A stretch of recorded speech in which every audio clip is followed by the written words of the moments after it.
Podemos perceber aqui na leitura bíblica em classe, irmãos, que o apóstolo Pedro, ele também pregava sobre arrependimento, quando ele diz: arrependei-vos e cada um de vós seja batizado em nome de Jesus Cristo, para perdão dos pecados, e recebereis o dom do Espírito Santo, que é o textuário da lição. Então podemos perceber que o arrependimento era tema de pregação, não só de Pedro, né? Quando ali aceitaram 3.000 almas, né? Agregaram-se quase 3.000 almas à igreja primitiva, na unção do Espírito Santo, ele pregou e quase 3.000 almas ali agregaram-se à igreja primitiva. Então podemos perceber que o profeta João Batista, né, o precursor de Jesus Cristo, também ele pregava sobre arrependimento. Inclusive, eu tenho João Batista como o pregador do arrependimento, né? Ele, além de pregar sobre o arrependimento, ele batizava nas águas para arrependimento de pecados, né, irmãos? Jesus Cristo, ele não batizava as pessoas, né? Ele não teve essa função de batizar Jesus Cristo, mas ele foi batizado por João Batista nas águas do Rio Jordão. E ele foi batizado por João Batista, não que ele tivesse pecado, não é, irmãos? Mas para que se cumprisse a justiça de Deus. Ou seja, para que nós hoje temos o exemplo, não é, que o próprio Jesus Cristo foi batizado nas águas, não é, irmãos? Ele sem ter pecado, para que nós, crendo nele, sejamos também salvos por meio...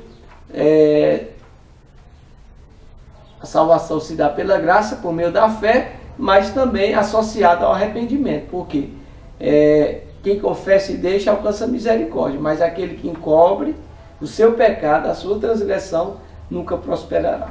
Então é importante sabermos que a salvação ela depende também do arrependimento. Pedro pregava sobre arrependimento, não é, irmãos? João Batista pregava sobre arrependimento. Jesus Cristo pregou sobre arrependimento, não é, irmãos? Como nós podemos ver aqui no Evangelho de Mateus, no capítulo 3, versículo de número 8, da palavra de Deus, para não ficar só nas minhas palavras, Mateus 3, versículo 8 diz: produzi, pois, frutos dignos de arrependimento. Palavras ditas pelo próprio Senhor Jesus Cristo. Então, o arrependimento é de suma importância para a salvação.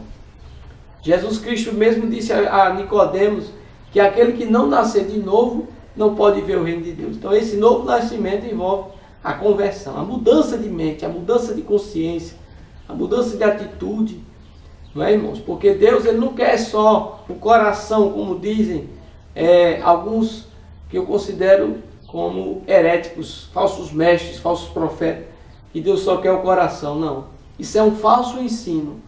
Não é, irmãos? Deus não quer coração apenas porque ele não é açougueiro. Já falei isso e falo, né, tranquilamente para os irmãos, que Deus ele quer corpo, alma e espírito.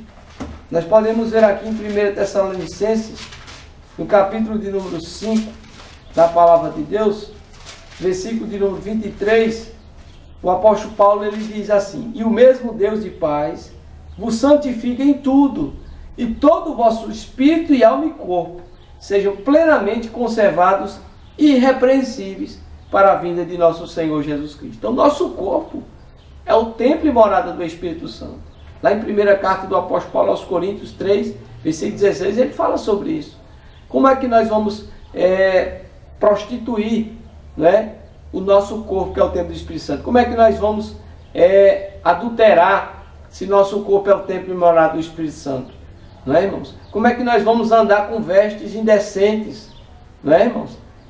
Dando brecha para quem não é servo de Deus pecar, adulterar. Não é, irmãos?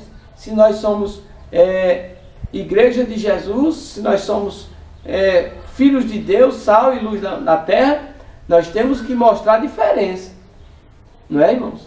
E infelizmente ainda existe esse falso evangelho que prega que nós devemos só se preocupar com o coração, que Deus só quer o coração. Deus não quer apenas o coração, Deus quer corpo, alma e espírito, totalmente para Ele. Então, o arrependimento, ele envolve essa questão da mudança de vida, né, irmão? Sem ele, infelizmente também o pecador, ele não pode alcançar a salvação, a vida eterna. Vamos para a introdução. O arrependimento e a fé operam conjuntamente para a salvação. É o pecador arrependido que crê no sacrifício vicário de Cristo, na cruz do Calvário. Essa fé leva o pecador arrependido a abandonar de vez a situação de pecado, para então ser perdoado, experimentar assim a paz de Deus em seu coração. Então tem que deixar.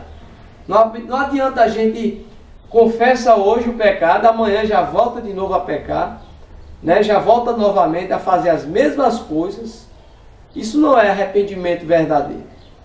A salvação, né, para nós alcançar a vida eterna, tem que haver um arrependimento de coração, não é, irmãos? Porque uma coisa é aquele caso do ladrão da cruz, que ele se arrependeu e depois morreu. Não teve mais a oportunidade dele pecar de novo. Outra coisa é a pessoa que se arrependeu, disse e confessou o pecado hoje, né? Como ela não morreu, ela está vivendo pecando, está pecando, né? Desagradando a Deus. Pode perder a salvação? Claro que sim. Claro que sim. Por quê? Porque ela não morreu como o ladrão da cruz. O ladrão da cruz ainda deu tempo. Antes dele morrer, ele disse a Jesus Cristo, aqui em Lucas capítulo 22, Lucas capítulo de número 23, perdão, versículo 42, ele disse a Jesus: Senhor, lembra-te de mim quando entrares no teu reino? E disse-lhe Jesus: em verdade te digo que hoje estarás comigo no paraíso. Não é, irmãos? Então ele se arrependeu de coração, né? Se ele roubou, se ele matou, não importa o pecado, né? Para Deus não existe pecado grande e pecado pequeno, né? Só há um pecado que não tem perdão na Bíblia, nós sabemos desse. Qual é? Blasfemar contra o Espírito Santo. É o único pecado que não tem perdão, na Bíblia diz, né? Mas fora os outros pecados, homicídio, roubo, né? Desobedecer o pai e a mãe, né? Caluniar, difamar, né? Mentir.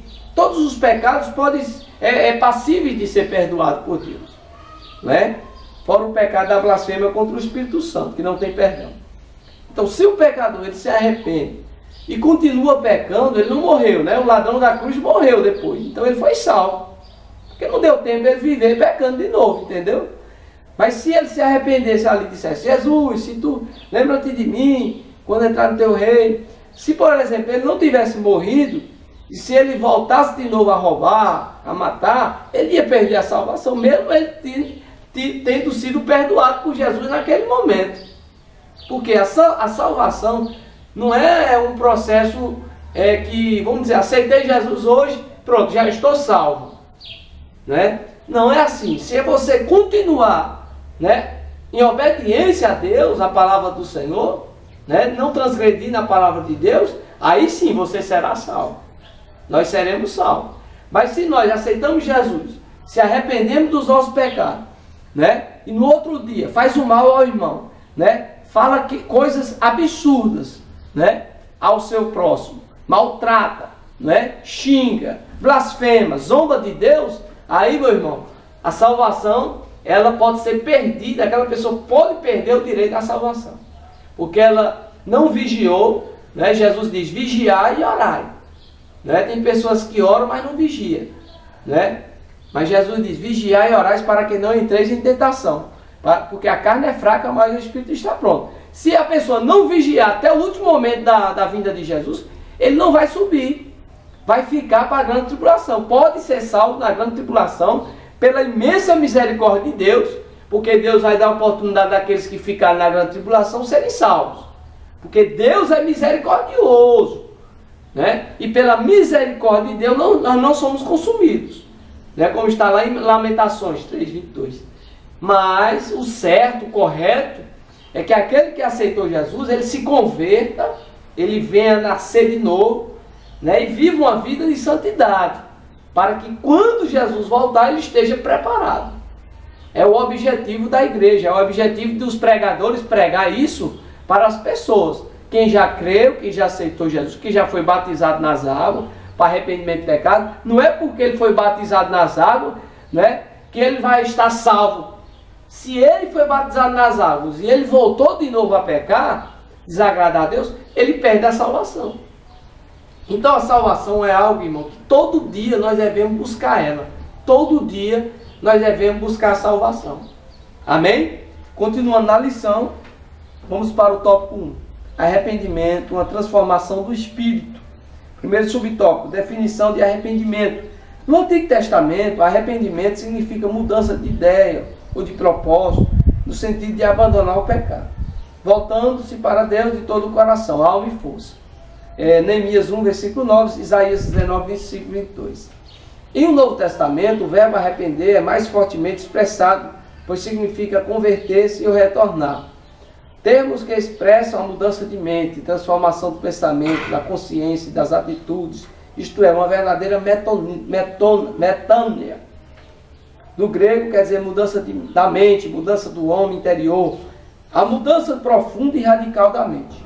Quando se passa pelo verdadeiro arrependimento, há uma tristeza sincera pelo pecado praticado, 2 Coríntios 7,10, e posterior compromisso de abandoná-lo para abraçar a vontade de Deus. Então esse arrependimento é o verdadeiro arrependimento que Jesus, que João Batista, que o apóstolo Pedro pregava, e hoje eu, como ministro da palavra de Deus, missionário, você como membro da igreja, você que não tem cargo nenhum na igreja, mas que você é discípulo de Jesus, e você tem o dever de pregar a palavra de Deus, como Jesus disse, ide por todo mundo e pregar.